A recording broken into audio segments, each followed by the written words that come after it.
Coucou les amis, j'espère que vous allez bien. Quant à moi, ça va. C'est vrai, voilà. C'est pas, mais ça va. Ok, aujourd'hui, on se retrouve pour parler d'un sujet nouveau, c'est vrai. Je veux parler ici de la liste des documents à fournir. La liste des documents à fournir lorsque vous passez votre interview. Donc, on est bien sur Joyce EV Channel. Pour ceux qui ne connaissent pas encore cette chaîne, bien vouloir vous abonner, liker, partager. Partager, partager, partager. Euh, Pour tous ceux-là qui demandent comment me contacter, dans la barre de description, il y a toutes mes informations. Il y a mon compte Instagram et aussi, pourquoi pas, dans les commentaires, il y a aussi mon compte Facebook. J'aimerais laisser mon email adresse pour ceux-là qui veulent bien me contacter, ok? N'hésitez surtout pas à poser vos questions. Sentez-vous libre, quoi. Donc, juste après l'intro, on va entrer dans ce sujet, ok? Coucou les amis, j'espère que vous allez bien.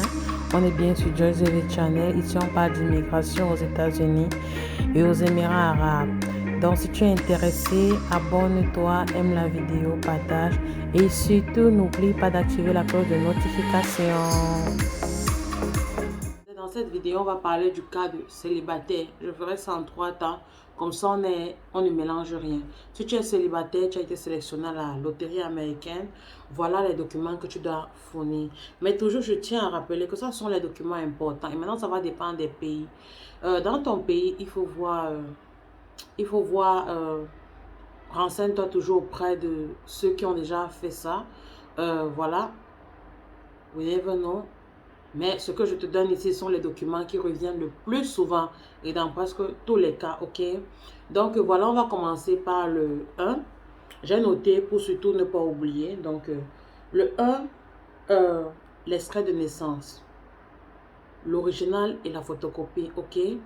L'extrait de naissance, à ne pas blaguer. On n'est pas en train ici de parler de, de je sais quoi, voilà, l'extrait de naissance. Rassurez-vous que votre extrait de naissance, c'est celui-là qui est vrai et c'est celui-là que vous avez rempli votre DS 260 avec. Ne venez pas avec deux dates de naissance qui ne concordent pas et puis vraiment directement, vous n'aurez pas votre visa, ok? Venez avec l'original et puis la copie en fonction du nombre de copies qu'ils vont vous demander. Donc, voilà, en grand 1. Et puis après 2, il va falloir pour venir avec votre baccalauréat. Pour les anglophones, ils appellent ça JED. Donc, voilà. Si vous n'avez pas ça, il y a le baccalauréat ou le certificat de travail. Rappelons ici que le certificat de travail, ça doit être un vrai certificat de travail, vérifiable. Ne pensez pas que vous allez juste aller taper quelque chose quelque part. Non, vérifiable.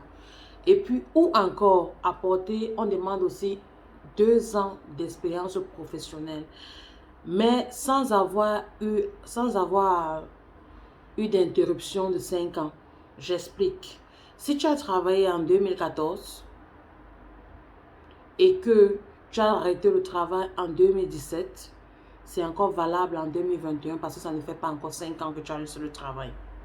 Mais si tu as arrêté le travail, disons, en 2015, ce n'est plus valide, ok? Donc, soyons clairs. Dans ce cas-là, vous n'aurez pas de visa. Donc, le 2, ça récapitule le bac ou certificat de travail ou vos preuves de 2 ans d'expérience professionnelle. Maintenant, le bordereau de qualification. Le bordereau de qualification, c'est quoi? Où on dit vous avez été sélectionné, voilà, you are randomly selected. C'est mieux de l'apporter. Ce document-là où il y a votre case number, voilà, toutes ces informations-là. Donc, ça, c'est en 3. En 4, je dirais qu'apporter, une fois quand vous remplissez votre DS 260, on print toujours, on dit quoi? On imprime toujours. Donc, apportez ça avec vous. Il y a l'extrait du casier judiciaire. L'extrait du casier judiciaire, en fait, ça doit avoir une validité de moins de 3 mois. Donc, ça dépend si vous êtes, ça vient généralement de votre région. En fonction des pays, il y a les pays où tout est décentralisé ou d'autres qui sont centralisés en fonction de votre pays. Apportez un extrait de casier judiciaire, ok? Ne cherchez à rien falsifier. Vous comprenez ce que vous pouvez, si vous avez fait Voilà, si vous avez un casier, ceux qui ont peut-être dormi en cellule une fois et que peut-être ça apparaît dans le... Non, on met toujours la cause et puis ça peut ne pas être grave pour passer votre interview. Donc, ne cherchez pas à falsifier quoi que ce soit, ok? Maintenant, le résultat du dossier médical. Je crois que c'est le quatrième, cinquième point. Yeah, cinquième, non, sixième point. Yeah, sixième point, le résultat du dossier médical. Je n'ai même pas noté, excusez-moi.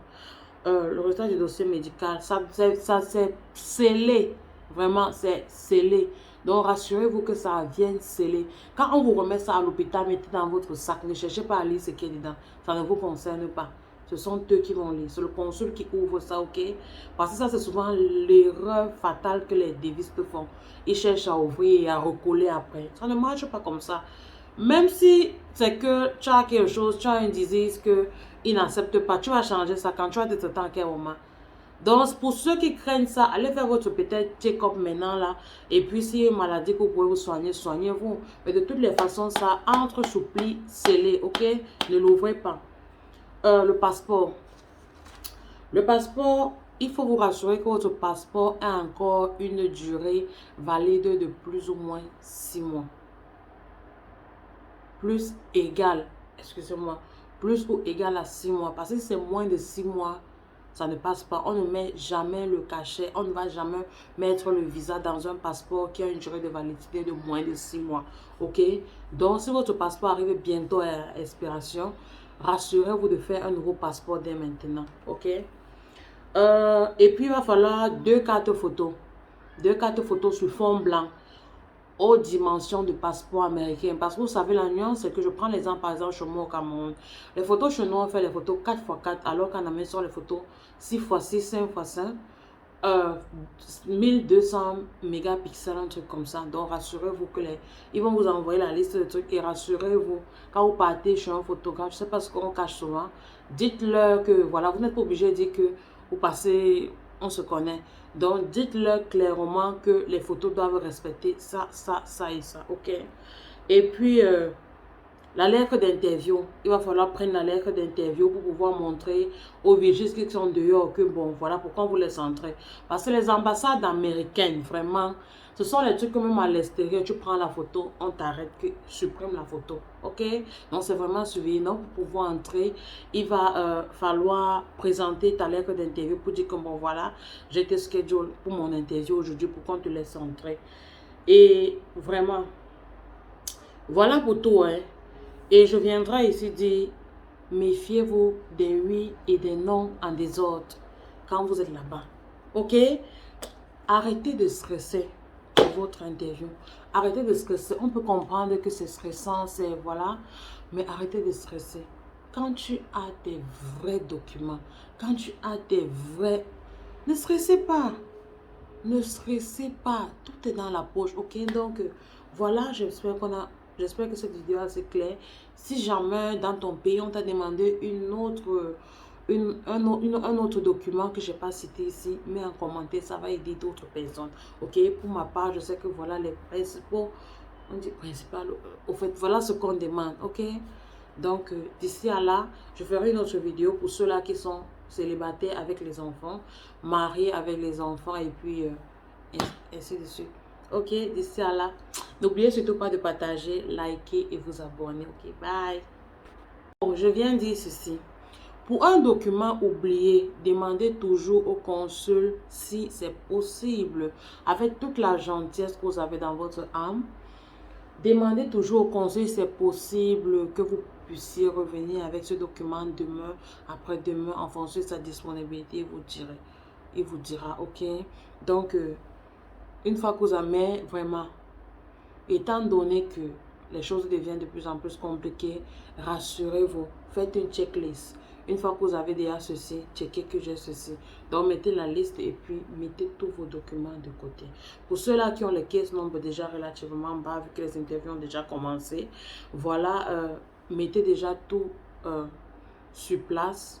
Attendez juste le jour. N'attendez pas que, voilà, il n'y a que les trucs médicaux, là, les examens médicaux que vous pouvez attendre pour lorsqu'on va schedule. Mais pour le reste, vous pouvez déjà le faire maintenant. Ok, donc vraiment ne stressez pas. Mettez toutes les chances de votre côté et puis bonne chance.